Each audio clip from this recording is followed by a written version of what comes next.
Hello home makers, welcome back to my channel voice of home maker. అందరూ ఎలా ఉన్నారు? బాగున్నారా? నేనైతే చాలా బాగున్నానండి.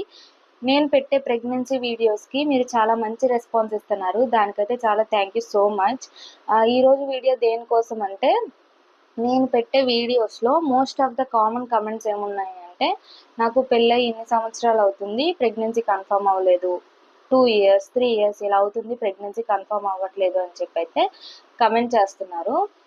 ఇది విన్నప్పుడు నాకు కొన్ని ఇన్సిడెంట్స్ అయితే గుర్తొచ్చాయి. నా సరౌండింగ్లో నేను చూసినవి, విన్నవి. అవైతే నేను మీతో షేర్ చేసుకుంటే మీలో కొంతమందికైనా యూజ్ అవుతుందేమో అని చెప్పి ఈ వీడియో అయితే షేర్ చేసుకుంటున్నాను. ఇంకా లేట్ చేయకుండా వీడియో అయితే స్టార్ట్ చేసేద్దాం. ఫస్ట్ ఇన్సిడెంట్ ఏంటి అంటే, ఒక పెళ్ళయింది.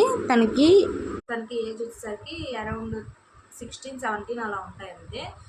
పెళ్ళైన తర్వాత కామన్గా అందరూ ప్రెగ్నెన్సీ అంటారు కదా. 1 year ఆగారు, ప్రెగ్నెన్సీ కన్ఫర్మ్ అవ్వలేదు. 2 years 3 years అలా ఆగిన తర్వాత డాక్టర్ని కన్సల్ట్ అయ్యారు. డాక్టర్ని కన్సల్ట్ అయితే డాక్టర్ ఏం సజెస్ట్ చేశారు అంటే, సంథింగ్ ఏదో ఇష్యూ ఉంది, ఒక సర్జరీ చేయాలి అని చెప్పి సజెస్ట్ చేశారు. వాళ్ళు కూడా ప్రెగ్నెన్సీ రావట్లేదు కదా అని చెప్పే టెన్షన్స్తో డాక్టర్కి అయితే ఓకే చెప్పేశారు. సర్జరీ అయితే అయ్యింది. సర్జరీ అయిన తర్వాత తనకి అంత చిన్న ఏజ్లోనే విపరీతంగా బాడీ వచ్చేసి సైడ్ ఎఫెక్ట్స్ వచ్చేసినాయంట. ఆ తర్వాత కొన్ని సంవత్సరాలు ఆగారు, ఒక 2 to 3 years. మళ్ళీ ఆ హాస్పిటల్కి వెళ్తే సేమ్ ఇష్యూ, మళ్ళీ సర్జరీ చేయాలి అని చెప్పారు. సర్జరీ చేయించుకున్నారు. ఇలాగ ఈ ప్రాసెస్ 3 times కంటిన్యూషన్గా అలాగా 3 times సర్జరీ చేశారు. తనకి ఒళ్ళు గుల్లైపోయి బాగా బాడీ వచ్చేసిందంట. దానివల్ల ఇంకా వాళ్ళు విసిగిపోయి, ఇంకా వస్తే వచ్చింది లేకపోతే లేదు అని చెప్పి ఇంకా సర్జరీలు అవేమి వద్దు అని చెప్పి ఇంకా వదిలేశారు. స్టిల్ ఇప్పటికీ కూడా తనైతే ప్రెగ్నెన్సీ కన్ఫర్మ్ అవ్వలేదు. పెళ్ళై 11 years అయినా కూడా ప్రెగ్నెన్సీ అయితే వాళ్ళకి కన్ఫర్మ్ అవ్వలేదు. ఇదైతే ఫస్ట్ కేసు. ఇప్పుడు సెకండ్ ఇన్సిడెంట్ నేను విన్నాను. ఇది మా అత్తయ్య చెప్పారనమాట. ఈ ఇన్సిడెంట్ వాళ్ళ దగ్గర జరిగిందంట, వాళ్ళ ఇంటి చుట్టుపక్కల. తనకి పెళ్ళై ఇలాగే 11 years అలా అవుతుంది.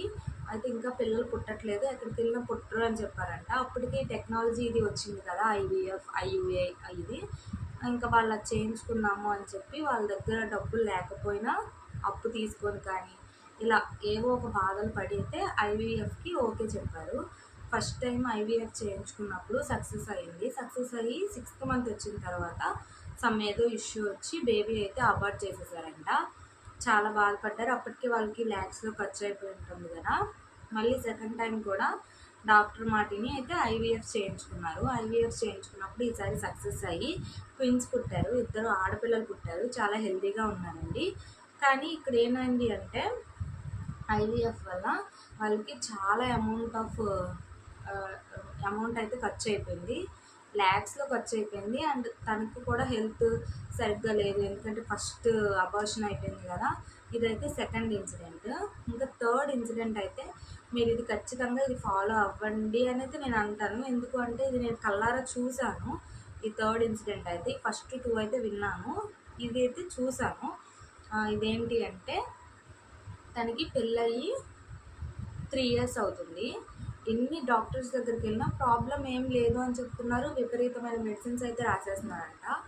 లాస్ట్కి ఒక హాస్పిటల్కి వెళ్ళారు. ఒక హాస్పిటల్కి వెళ్ళినప్పుడు ఆ మేడం మొత్తం చెక్ చేసి, మీకు ప్రాబ్లం అయితే ఏం లేదు, ఒక హార్మోన్ ఏదో తక్కువ ఉందంట తనకి, దానికి ఒక చిన్న పిల్ ఇచ్చారు.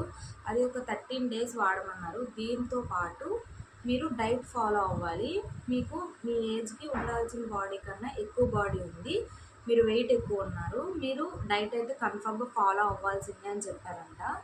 తనైతే 3 months వితౌట్ రైస్, అసలు రైసే తినలేదండి. ఫ్రూట్స్, డ్రై ఫ్రూట్స్, నట్స్ ఇలాగా అన్నీ ఇంతే, మొత్తం హెల్దీ ఫుడ్. బయట అవుట్ సైడ్ ఫుడ్ అవాయిడ్ చేసేసారు, నాన్ వెజ్ అవాయిడ్ చేశారు. ఫస్ట్ అయితే చికెన్ అవాయిడ్ చేసామన్నారంట. అసలు మీరు చికెన్ తినకండి అని చెప్పారంట. తను కూడా 3 months అసలు అవేమీ తినకుండా కంప్లీట్ డైట్ మీదే ఉంది. 4th month అయితే తను కన్సీవ్ అయ్యిందండి. నేను కళ్ళారా అయితే ఈ ఇన్సిడెంట్ చూశాను. రీసెంట్ డేస్లోనే జరిగింది. తనకి ఒక హెల్దీగా, చాలా హెల్దీగా బాబు అయితే పుట్టాడు. దీన్ని చూసి మీరే డిసైడ్ అవ్వండి ఏది బెస్ట్ అని చెప్పి. ఈ థర్డ్ ఇన్సిడెంట్ ఆవిడకి కూడా IVF అయితే సజెస్ట్ చేశారంట. కొన్ని హాస్పిటల్స్ ప్రీవియస్ వెళ్ళారు కదా, కానీ వాళ్ళు ఎందుకులే అని చెప్పి సెకండ్ ఒపీనియన్ కింద ఈ హాస్పిటల్కి వెళ్ళినప్పుడు ఈ మేడం చెప్పారు. ఈ మాట విని వాళ్ళు డైట్ ఫాలో అవ్వడం వల్ల అయితే వీళ్ళకి ప్రెగ్నెన్సీ కన్ఫర్మ్ అయిందండి. దీన్ని బట్టి మనమే ఆలోచించుకోవాలి ప్రెగ్నెన్సీ అనేది దేనివల్ల అని చెప్పి డిపెండ్ అయ్యి ఉంది అని చెప్పి. నౌ-ఏ-డేస్ ఈ ఫుడ్ వల్ల అన్నిటి వల్ల పీసీఓడి, పీసీఓఎస్ ఇవి వస్తున్నాయి కదా. సో మనం ఫుడ్ కంట్రోల్ చేసుకోవాలి, మెయిన్ థింగ్ అసలు. నేనైతే ఈ థర్డ్ ఇన్సిడెంట్ చూశాను, దీన్ని బట్టించి మీరు ఏది ఫాలో అవుతారు అని చెప్పి మీరే డిసైడ్ చేసుకోండి. ఈ వీడియో మీలో ఒక్కరికైనా యూజ్ అవుతుంది అని అనుకుంటున్నాను. ఈ వీడియో నచ్చితే మన ఛానల్ని సబ్స్క్రైబ్ చేసుకోండి. వీడియో నచ్చితే లైక్ చేయండి, షేర్ చేయండి. Thank you so much for watching this video. Bye.